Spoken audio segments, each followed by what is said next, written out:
बहुत बार प्रकृति हमारी सहायता करने की कोशिश करती है और प्रकृति से कौन कितना सहायता प्राप्त कर पाएगा यह व्यक्ति का दिमाग और मन निर्धारित करता है। व्यक्ति प्रकृति से कितना लाभ उठा सकेगा, कितना प्रकृति उसके साथ खड़ी होगी, ये व्यक्ति के मन मस्तिष्क ही निर्धारित कर सकेगा और कोई नहीं। जैसे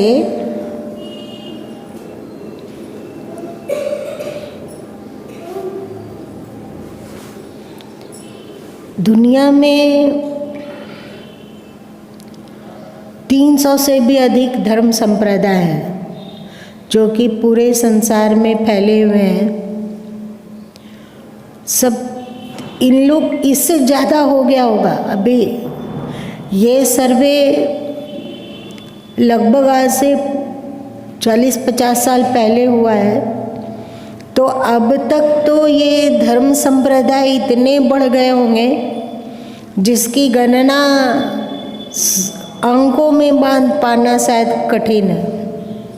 हर व्यक्ति अपनी अपनी मान्यता के अनुरूप जीता है और मान्यता प्रकृति से उत्पन्न है और कभी भी मान्यता सत्य तक नहीं पहुंचा सकती है।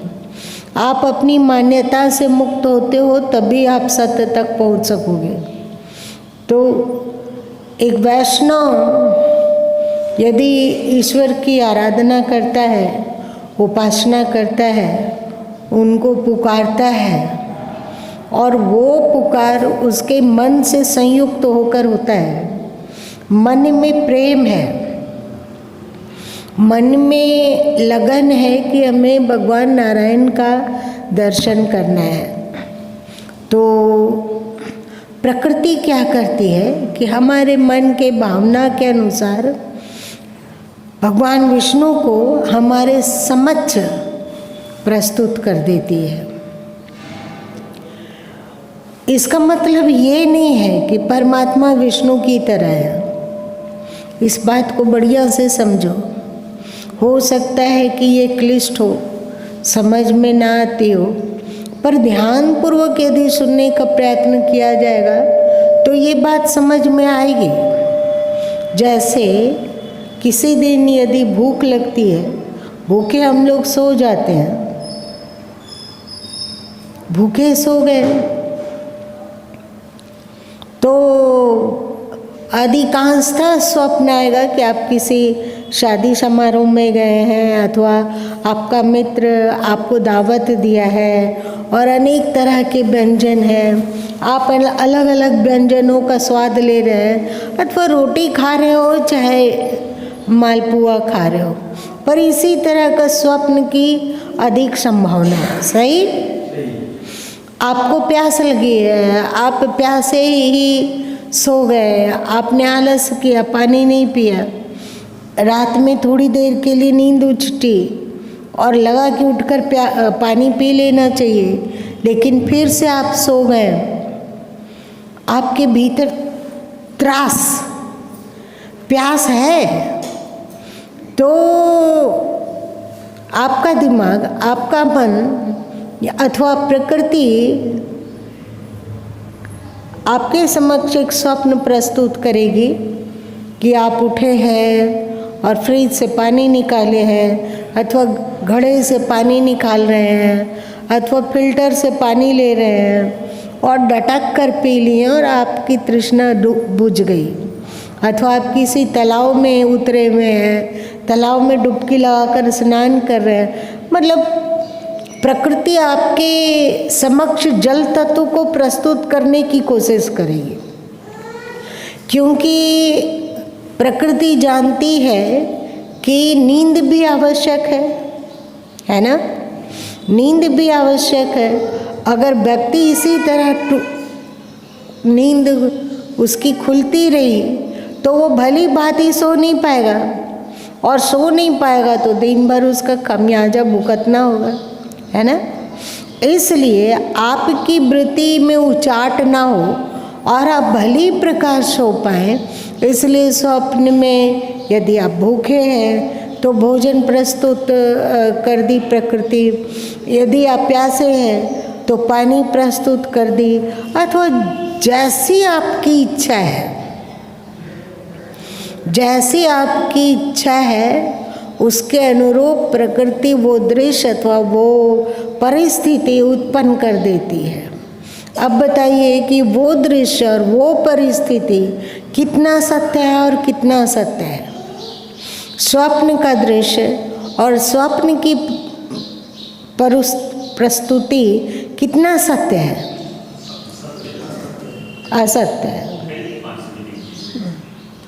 तो कि हम लोग हिंदू हैं और मान लिया जाए कि कोई विष्णु जी का उपासक है, उनका ध्यान करता है, उनका आवाहन करता है, उनको पुकारता है, तो विष्णु की आकृति हमारे समक्ष प्रकट होगी। वो हमारे मन में यदि तड़प है, हमारे मन में यदि विचलितता है, हमारे मन में एक आवाहन है कि हम उनको चाहते हैं, वे मेरे जीवन में नहीं है तो जीवन बेकार है। वे यदि उनका साक्षात्कार नहीं होता, उनका दर्शन नहीं होता, तो फिर जीने की आवश्यकता क्या है, किसके लिए जीना। यदि ईश्वर का ही साक्षात्कार ना हो, ईश्वर के साक्षात्कार के लिए, ईश्वर के ज्ञान के लिए हम लोग धरती पे आए, और कितना भी उन्हें आवाहन करो, कितना भी उन्हें पुकारो, लेकिन वे तो उपस्थित होते ही नहीं हैं, तो व्यक्ति का दिमाग में एक पागलपन चढ़ सकता है, अथवा वो विह्वल हो सकता है, व्याकुल हो सकता है। और प्रकृति फिर हमारे दिमाग में जो छवि बसी हुई है, चाहे वो किसी की भी हो, विष्णु की छवि है तो समक्ष में भगवान विष्णु उपस्थित, हमारा मन करेगा, प्रकृति करेगी, जिससे कि हम लोगों के भीतर जो वेदना है, हम लोगों के भीतर जो तड़प है, वो तड़प और वेदना समाप्त हो और हम सत्य की दिशा में अग्रसर हो पाए। ये भी जो साक्षात्कार है, जो भी आकृति प्रकृति ने हमारे समक्ष उपस्थित किया, ये भी बहुमूल्य है। ये ऐसा नहीं है कि बेकार है अथवा व्यर्थ है। इससे सिद्ध होता है कि अब आप पावरफुल दिशा में जा रहे हैं, अब आपका मन बिल्कुल एकाग्र हो रहा है। भौतिक चीज़ें तो मन तत्काल परोस देता है, प्रकृति तत्काल परोस देती है, लेकिन जो आध्यात्मिक बात होता है उसे प्रकृति देर से सही, क्योंकि उस तरह की आपकी स्थिति रही नहीं है, प्रकृति ने उसे पहले आपके पास परोसा नहीं है। आपके पास पहले भी प्रकृति परोसी है, मतलब इसके विगत जन्मों में भी आप विष्णु के उपासक थे और आप विष्णु का आवाहन करते थे, और प्रकृति आपके लिए विष्णु को समक्ष पहले भी परोसी है। तो इस जन्म में प्रकृति जल्दी शीघ्र ही आपके समक्ष भगवान नारायण की आकृति को प्रस्तुत कर देगी, और स्वाभाविक ही आपके भीतर नारायण तत्व के लिए ही विकलता आएगी। आप उन्हीं के लिए विरह का अनुभव करोगे। ये कीमती चीज़ है, लेकिन सत्य नहीं है। उसे आप ईश्वर नहीं कह सकते हो, वो शाश्वत तत्व नहीं है। अब मान लिया जाए कि कोई भगवान शंकर के रूप की का दर्शन चाहता है, उनका साक्षात्कार चाहता है, उनको देखना चाहता है, उनसे बात करना चाहता है, और उसके लिए शंकर जी का दर्शन प्राप्त करने के लिए व्यक्ति व्याकुल होता है। इतनी व्याकुलता आती है उसके भीतर, इतनी व्याकुलता आती है कि जीने मरने जैसा लगने लग जाता है। तो प्रकृति आपके जीवन की रक्षा हेतु शंकर जैसी आकृति प्रस्तुत कर देगा। कौन किया? मन अथवा प्रकृति कर रही है। चमत्कारिक है प्रकृति। प्रकृति यथासंभव हम लोगों को हमारी इच्छाओं को पूरी करने की कोशिश करती है। अब एक बौद्ध है, वो बुद्ध को पुकार रहा है, बुद्ध का दर्शन चाहता है, बुद्ध से ज्ञान चाहता है, बुद्ध से संभाषण चाहता है, और इसके लिए विकल होता है। जो भी बौद्धिक बुद्ध मार्ग का मंत्र है, उस मंत्र को वो जपता है, जपता है और जपता है। उसी में मन उसका एकाग्र हो गया, उसी में उसका मन एकाग्र हुआ, और वो बस उसके जीवन का एक ही लक्ष्य है कि बुद्ध का साक्षात्कार हो। क्योंकि हमारे जीवन का लक्ष्य बुद्धत्व है, तो बुद्धत्व लक्ष्य होने के कारण हमें बुद्ध चाहिए, ना कि विष्णु चाहिए, ना कि कृष्ण चाहिए, ना कि शंकर चाहिए, ना कि ईसा मसीह चाहिए, ना कि महावीर चाहिए। ये सब नहीं चाहिए हमें बुद्ध चाहिए। तो जब आपका मन बिल्कुल सब तरफ से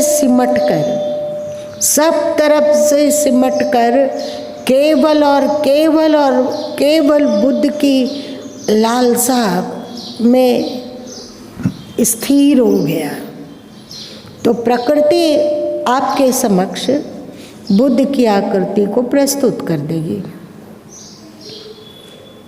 आप खुश हो गए कि हमने ईश्वर तत्व को जान लिया, हमने ईश्वर का साक्षात्कार कर लिया।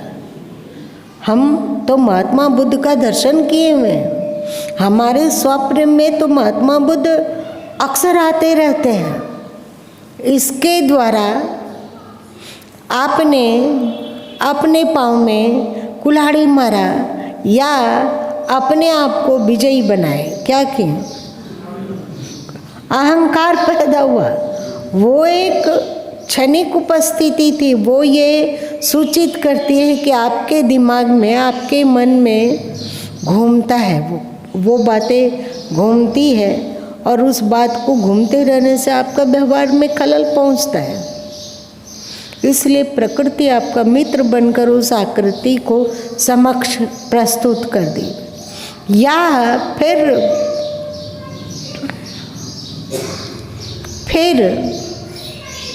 कोई ईसाई यदि पुकारता हो, ईसाई कोई ईसा को पुकारता हो, तो उसके समक्ष ईसा मसीह को प्रकृति प्रस्तुत कर देगी। सही, ईसा मसीह को प्रस्तुत कर देगी। एक जैन अपने मन को एकाग्र करता है और उसकी लालसा सब तरफ से सिमटकर महावीर स्वामी अथवा 24 जो उनके अन्य तीर्थंकर हैं उनमें है, तो प्रकृति उसके सामने तीर्थंकरों को प्रस्तुत कर देगी। करेगी या नहीं?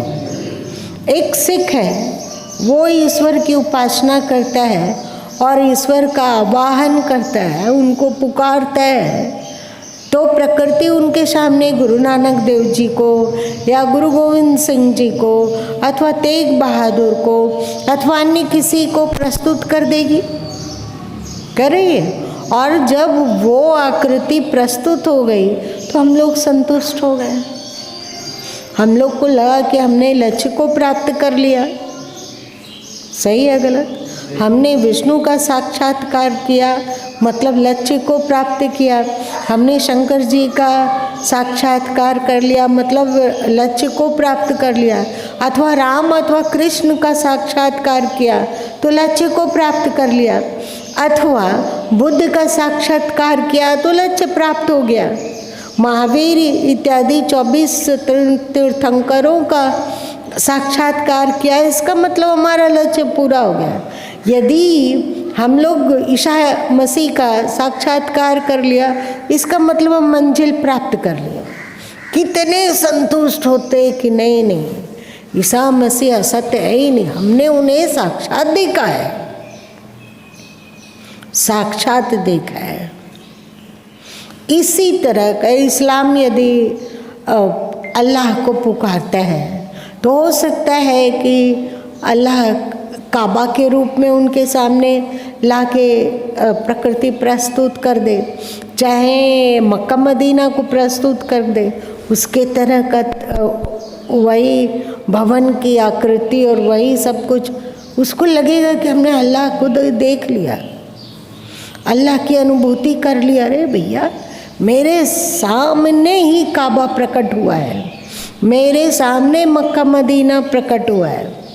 ऐसा होता है।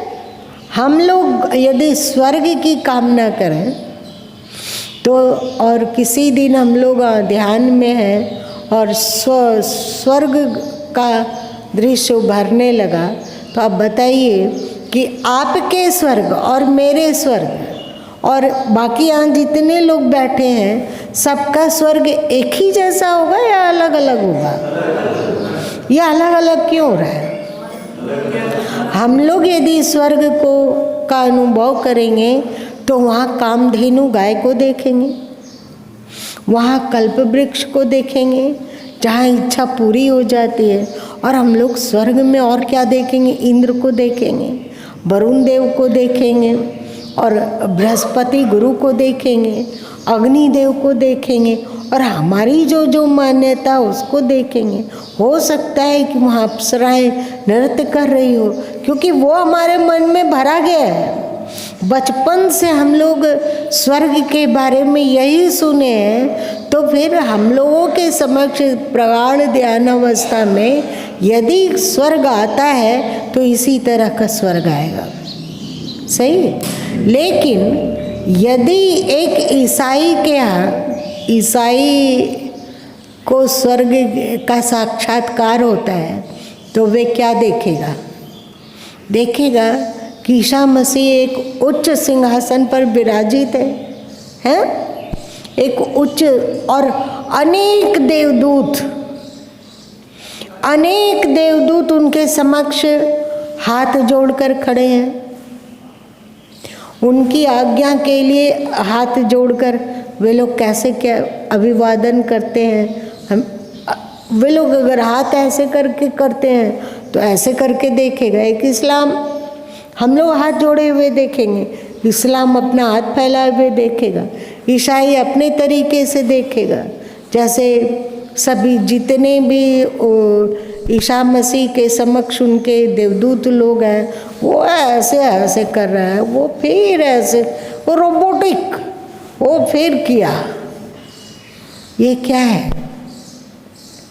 बिल्कुल अपनी भावना, अपने विचार, अपनी मान्यता के अनुसार वो उसको देखा और संतुष्ट हो गया कि अरे ईसा मसीह में तो बहुत ताकत है। हमने अपने ध्यान में स्पष्ट रूप से देखा कि वे स्वर्ग में हैं, और ईश्वर केवल ईसा मसीह की बात मानते हैं, क्योंकि ईश्वर के एकमात्र पुत्र ईसा मसीह है, और उन्हीं को ये व्यवस्था दी गई है कि वे जिसको जिसको चुनेंगे, ईसा मसीह जिसको जिसको पसंद करेंगे, जिसको जिसको चुनेंगे, बस उसी को वो चुन चुन कर स्वर्ग में लाएं या फिर ईश्वर तक भेज दें, और दूसरे कोई अधिकार ही नहीं है। तो अनेक देवदूतों को उनकी सेवा करते देखेंगे, अनेक लोग उनके समक्ष अपनी श्रद्धा भक्ति को प्रस्तुत कर रहे हैं, तो वे इस तरह का स्वर्ग देखेंगे। और यदि कोई मुस्लिम स्वर्ग देखता हो, उसको अनुभव होता हो अथवा स्वप्न दिखता हो, तो वो कैसा स्वर्ग देखेगा? कुरान में जैसा वर्णन है, हदीस में जैसा वर्णन है, वैसा स्वर्ग देखेगा कि हिंदू ग्रंथों में जैसा स्वर्ग का वर्णन है उस तरह का स्वर्ग वो देखेगा? कुरान में वर्णन है, तो प्रकृति उसके दिमाग में, उसको अगर उसका मन एकाग्र हो गया और पुकारन उठी है, उसका मन सिमटा हुआ है, तो प्रकृति उसके समक्ष स्वर्ग प्रस्तुत करेगी। वहाँ पर इतनी सुंदर हूरें, वो भी एक दो नहीं, 72, और कोई और भी वहाँ पर स्वर्ग में गया हुआ है पहले से ही, सबके लिए अलग अलग 72 हूरें। आप सोचिए, अगर 1 लाख व्यक्ति वहाँ स्वर्ग में पहुँच जाए तो कितने हूरें होंगे वहाँ। हाँ, अब जितने लोग बढ़ते जाएंगे, हूरे भी बढ़ते जाएंगे, और एक एक व्यक्ति के पास 72 हूरे।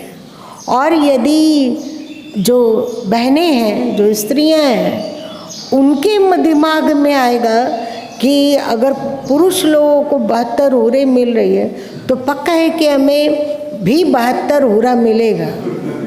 तो बहन लोग भी वहाँ पर गई तो वो क्या देखेगी कि इसके पहले भी जो बहनें गई हुई हैं जन्नत में, उनको घेर कर 72 हूरा उनकी सेवा करने के लिए, उनकी आज्ञा मानने के लिए, अथवा उसके अनुकूल चलने के लिए, जैसे वो नचाना चाहेगी वैसे वो नाचने वाला हूरा है।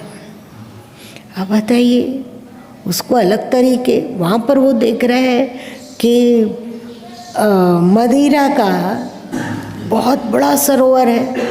हम लोग वहाँ पर देखेंगे तो वहाँ मानसरोवर दिखेगा जिसमें कमल वगैरह खिला रहेगा, और उन लोग यदि जन्नत देखेगा तो देखेगा कि वहाँ पे मदिरा का सरोवर है। और हम लोग वहाँ अभी स्वर्ग को, प्रकृति हम लोगों को स्वर्ग दिखाएगी तो वहाँ कल्प वृक्ष उगा हुआ रहेगा, और एक इस्लामिक व्यक्ति को जन्नत दिखलाएगी तो वहाँ खजूर का पेड़ है, दाख का पेड़ है ना, और जो अरब में मेवा होता है वो सब का पेड़ वहाँ है। क्या आप लोग समझते हो कि ये सत्य है? राम हमारे लिए, हम राम का आवाहन करते हैं तो राम का आकार प्रकट हो गया, कृष्ण का आवाहन करते हैं, मन एकाग्र करते हैं तो कृष्ण का रूप प्रकट हो गया। यदि मोहम्मद साहब का आवाहन करते हैं तो जो चित्र कभी हम लोग देखे हैं मोहम्मद साहब का, वो चित्र हमारे दिमाग में लाके हमारा दिमाग है तो प्रकृति उपस्थित कर देगी। हम लोग जो चित्र कृष्ण का देखे हैं और हम कृष्ण भक्त हैं तो वही चित्र वैसे ही कुछ प्रकृति हमारे सामने कृष्ण के रूप में प्रकट करेगी। सही? ये हो गया प्रकृति का फैलाव। हम सत्य की ओर नहीं बढ़ रहे हैं, याद रखना। हम प्रकृति में ही उलझ रहे हैं, इसको भी याद रखना। ठीक है कि आपका मन बहुत अधिक अन्य से सिमट कर अब आपकी कल्पना देवी देवताओं अथवा पैगंबरों अथवा ईश्वर के दूतों में चला गया, तो आपका मन यही चीज़ देखता है, आपको ऐसा ही अनुभव होता है। अब बताइए, आप यदि स्वप्न देखते हो अपनी माँ का तो कैसी आकृति होगी? दीपक की माँ जैसा या आपकी माँ के जैसा? ये क्या हुआ? ऐसा क्यों हो रहा है?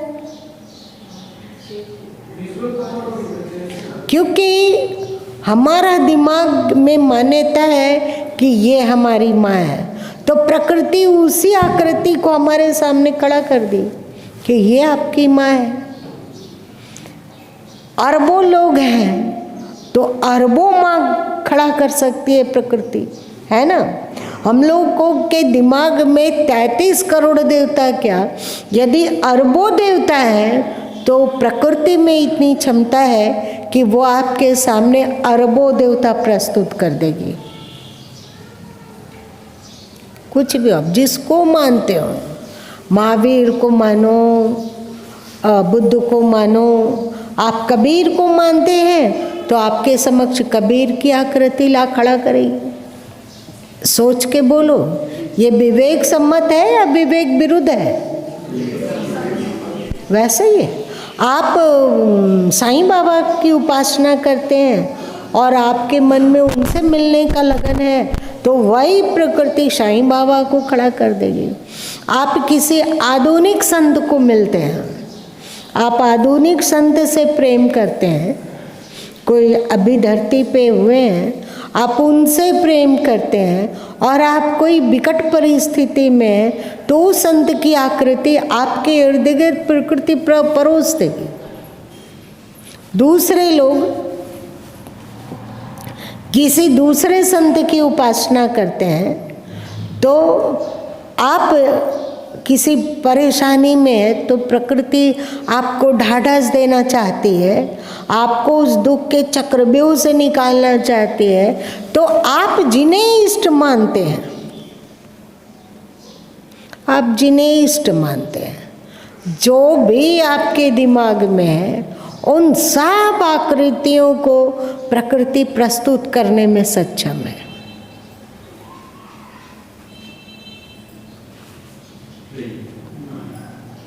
आप जिनको भी मान लो, आप रावण को मानते हो तो रावण जैसी आकृति प्रस्तुत कर देगी। आपका दिल शूर्पणखा में आ गया है तो प्रकृति शूर्पणखा को प्रकट कर देगी ना। अब जो मानो, जिसको मानो, जिस किसी से किसी को भी मानो, आपको उस आकृति को देखने से संतोष होता है तो वो उसी आकृति को प्रस्तुत करती है। अब मान लिया जाए कि अब एक उदाहरण माथुर जी का ले लीजिए। डर लग रहा है क्या? इनकी माँ को गुजरे हुए कितना दिन हो गया?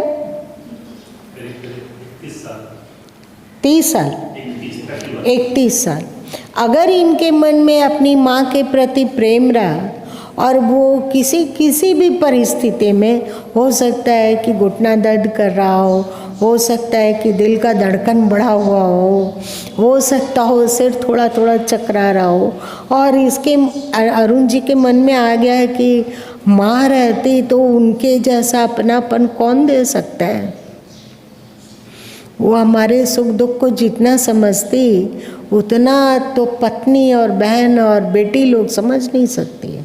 माँ होती है। तो अब बताइए, अरुण जी अपनी माँ को अगर प्रकृति प्रस्तुत करेगी तो किस रूप में करेगी? आपकी माँ को लाके खड़ा कर देगी कि इनकी जिसको ये माँ मानते होंगे उसको लाके खड़ा कर देगी, उस आकृति को प्रस्तुत करेगी। अब अगर अरुण जी सोचने लग गए कि नहीं, हमें तो माँ का अनुभव हुआ, हमारी माँ एकदम कितना दिव्य रूप में आई, मतलब वो बिल्कुल ही दिव्य धाम में चली गई है, प्रकाश से गिरी हुई थी, परम सुखी थी, मुस्कुराता हुआ चेहरा था उनका, अद्भुत रूप, इतनी तेजस्विनी तो वो जीवन काल में नहीं दिखती थी, अभी उतनी दिख रही है। मेरी माँ की गति बड़ी ही अच्छी हुई है। अब बताइए कि ये भ्रम है या सत्य है? अभी तक तो वो कहाँ जन्म ले चुकी होंगी, 25-26 साल की बच्ची होंगी वे, और अभी इनको दिख रहा है कि नहीं माँ ओ दिव्य प्रकाश पुंज से गिरी हुई। तो ये सत्य नहीं है। इस बात को जानो कि ये सब जो है वो सब कुछ मन का विस्तार है। प्रकृति हमें एक तरह से, जैसे बच्चे लोगों को फुसलाने के लिए हम लोग झुनझुना थमाते हैं, वैसे ही प्रकृति इन झुनझुनों को थमाती है। पर ये झुनझुनाएं, इससे पेट नहीं भरता है। तो फिर क्या किया जाए? आप सोच रहे हो कि नहीं हम तो कृष्ण भक्त हैं, मरने के बाद हमें गोलोक जाना है, गोलोक में क्या है? तो वहाँ राधा कृष्ण की जुगल जोड़ी सिंहासन पर है, विराजित है, और उनकी अष्ट सखियाँ जो राधा जी की 8 सहेलियाँ थी वो भी है। और फिर जो कृष्ण के भक्त हैं वे भी गोप बालक और बालिकाएं बनकर वहाँ हैं। श्री कृष्ण की वो मधुर बांसुरी की तान, हृदय लगता है अब वहीं ठहर गया, मन भाव विभोर हो जाता है। वहाँ का वैभव, वहाँ की शांति अद्भुत। और जो राम भक्त हैं वे सोचेंगे कि नहीं, प्रभु राम का तो लोक साकेत धाम है। साकेत धाम में क्या है? वहाँ एक दिव्य प्रकाश पुंज है और वहाँ के सिंहासन में राम और सीता जी विराजित हैं और उनके 4 भाई। राम के अन्य 3 भाई भी हैं और हनुमान जी भी हैं। अपना एक रूप से धरती पर भी हनुमान जी हैं, लेकिन वहाँ सेवा करने के लिए एक रूप धारण करके वहाँ भी भरत और लक्ष्मण अथवा भरत और शत्रुघ्न दोनों तरफ खड़े होकर चमर डुला रहे हैं। ओह, वो दृश्य मन को मुग्ध कर देने वाला दृश्य, भाव विभोर। यदि हम लोगों को साकेत धाम का स्वप्न आ जाए तो हम लोग नाचने लग जाएंगे या क्या करेंगे? अगर हम लोग को गोलोक दिख जाए तो क्या करेंगे? और यदि विष्णु धाम दिख जाए, वैकुंठ दिख जाए, तो हम लोग भी ये गाना गाएंगे कि पग घुंघरू बांध, पग घुंघरू बांध। शंकर जी के भक्त लोग हैं, वे शिवलोक को देखेंगे, है ना। पर्वत, वहाँ पे पार्वती जी विराजित और वहाँ पे उनका बैल, क्या नाम है उसका? नंदी बैल उपस्थित है। और गणेश जी भी हैं और उनका चूहा भी है, और कार्तिक जी भी हैं और उनका मयूर भी है। क्या अद्भुत है! ऐसा अनुभव में ही लगा जैसे हम कितने ठंडक से भर गए हों। बर्फ के बीच में रहते हैं ना वे शंकर, भगवान शंकर, तो कितनी ठंडक अनुभूति हो रही थी। अरे भाई, इसका साक्षात करते हुए तो ठठ कपने लग गए थे ठंड से। देवी उपासक है, वे देवी लोग को देखेगी, जिसे श्वेत शास्त्रों में श्वेत द्वीप भी कहा गया है। वहाँ पर उनकी उपस्थिति और उनके 9 रूपों की चर्चा। धन्य है जो विष्णु को सर्वोपरि समझता है, वो देखेगा कि विष्णु सर्वोपरि रूप में है। जो शंकर को सर्वोपरि समझता है, वो देखेगा कि शंकर जी सर्वोपरि वहाँ हैं, वे भगवान हैं, बाकी सब के सब उनके सेवक हैं। दुनिया में महापुरुष बढ़ते ही जाएंगे और प्रकृति उन महापुरुषों को प्रस्तुत करने में सक्षम है। अभी तक जितने महापुरुष हुए, अब वेद व्यास जी को पुकार लो, प्रकृति आपके सामने वेद व्यास जी को खड़ी कर देगी। अब जिनको पुकारो एकाग्र मन से, चारों तरफ से दिमाग को समेट कर आप जिनको भी पुकारोगे, किसी को भी, वो आपके सामने प्रकट कर देंगे। कोई सूफी बाबा को मान रहा है तो वो सूफी बाबा को प्रकट कर देंगे। तो आप ये बताइए, क्या भ्रम में उलझ रहे हैं या सत्य को प्राप्त कर रहे हैं? तो इस भ्रम से मुक्त होने के लिए क्या किया जाए? इसीलिए हमारा वेद अथवा बीजक अथवा जो प्रमुख उपनिषदें हैं 13, वो सभी आकृतियों से परे की बात कहने लगा। कल्पना छोड़ो, अपनी मान्यता को हटा दो। आप केवल देखो कि क्या है, देखने की कोशिश करो कि वो अस्तित्व क्या है, कैसा है। आप अपनी मान्यता रखोगे तो वही मान्यता आपके सामने परोस दिया जाएगा। आपको झुनझुना मिला, आप उसमें आजीवन झुनझुना बजाते रहें और संतुष्ट रहें। आपकी सत्य की खोज बाधित हो गई। अब आप सत्य की खोज नहीं कर पाएंगे। अब आप उस कल्पना में डूबेंगे और बौड़ाएंगे। माया ने अपना काम बड़ी चतुराई से कर लिया, आपको सत्य की खोज से वंचित करके अपने विविध उलझाओं में फंसा दिया।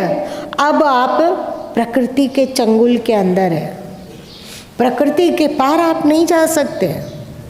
आप आज के समय में, पहले तो ऐसा नहीं था, श्रीमद् भगवद गीता पुराण में कहीं भी राधा जी की चर्चा नहीं होती है, लेकिन आज के समय में राधे राधे करने वाले बहुत संख्यक है। सही? तो यदि वे राधा जी को पुकारेंगे तो राधा जी को लाके उपस्थित कर सकती है प्रकृति। कोई देवी रुक्मिणी को पुकारेंगे तो देवी रुक्मिणी को प्रस्तुत कर सकती है। आप लक्ष्मी को पुकारोगे तो माँ लक्ष्मी को वो प्रस्तुत कर देगी।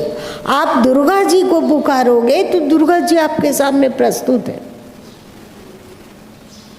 आप बस अपनी मान्यताओं के मकड़ जाल में उलझो और उसी में अटके रहो। देख, ये कड़वा हो सकता है पर सत्य यही है।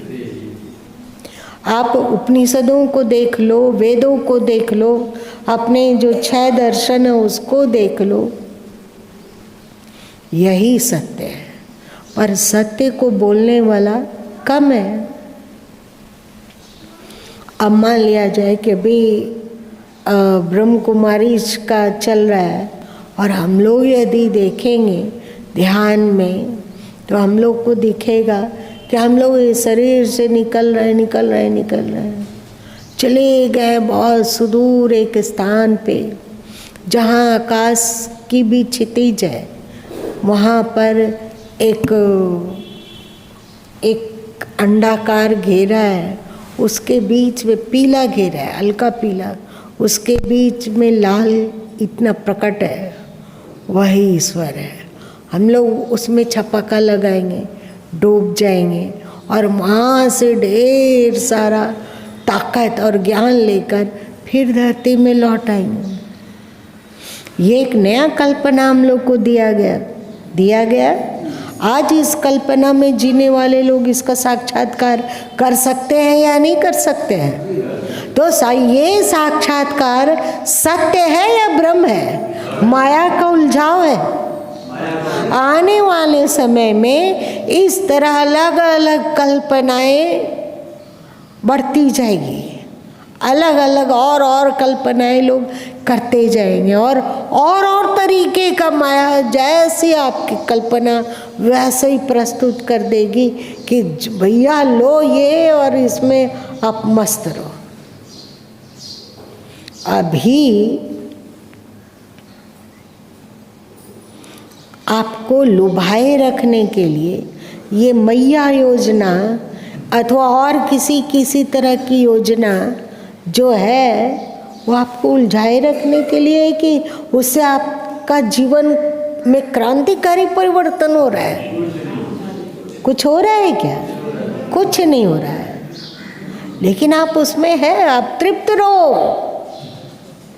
फिर सरकार भ्रष्ट है या भ्रष्टाचार में लिप्त है या वो उसका जो नीति है वो सही है कि गलत है, आपको देखने की छुट्टी कहाँ है?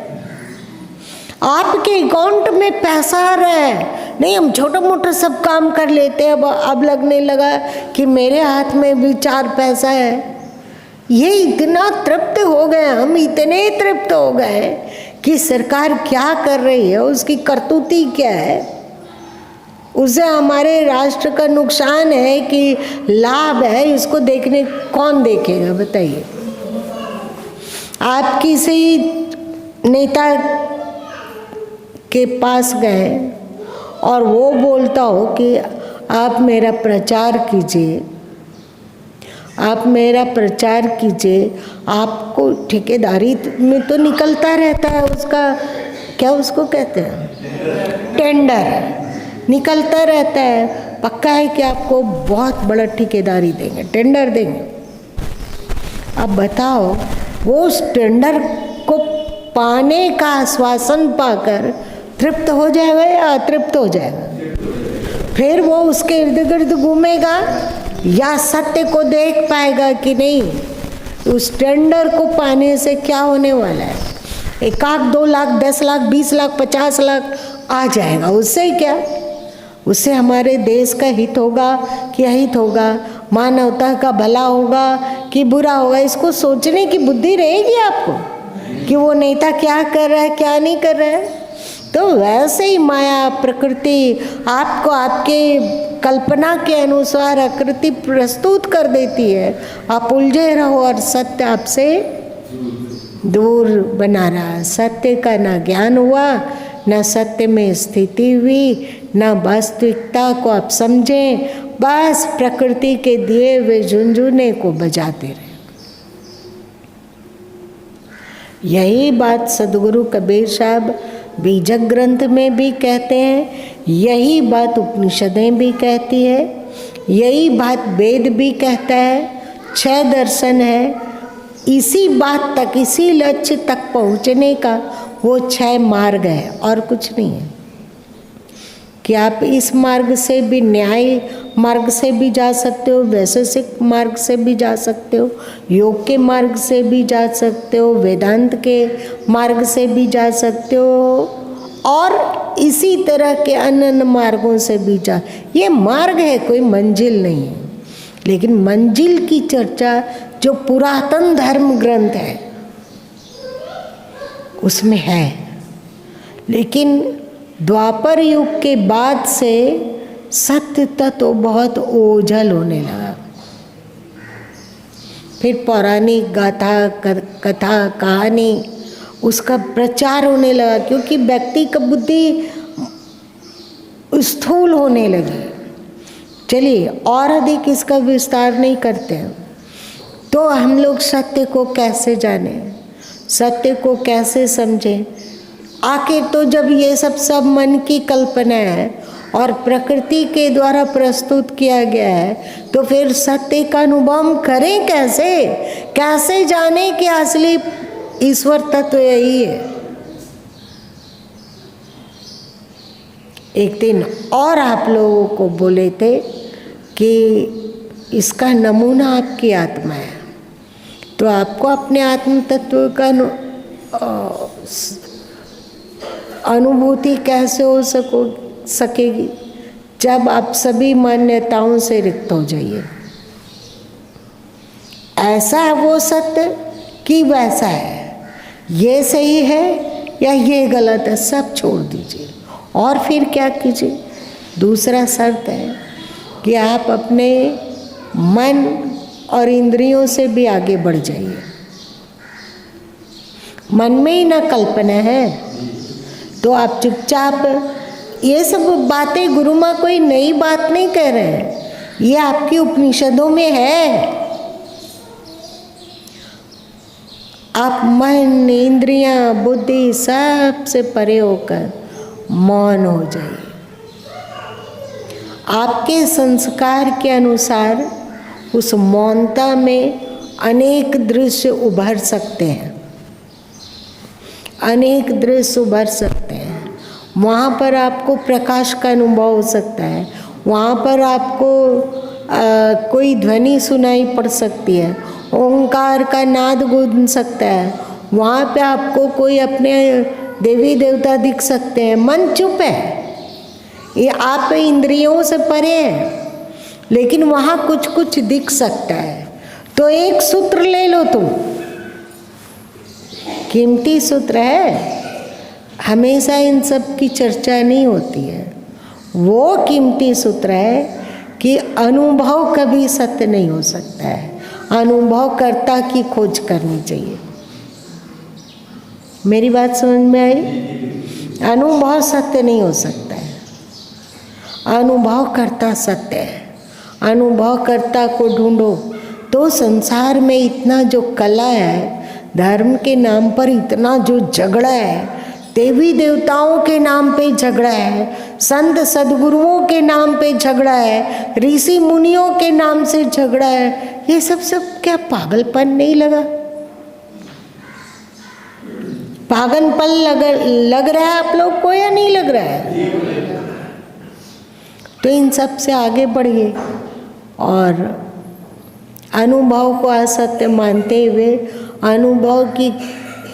अनुभवकर्ता की खोज में दच्चित होइए, आप सत्य में स्थिर हो जाएंगे। आज इतना ही रहने दो।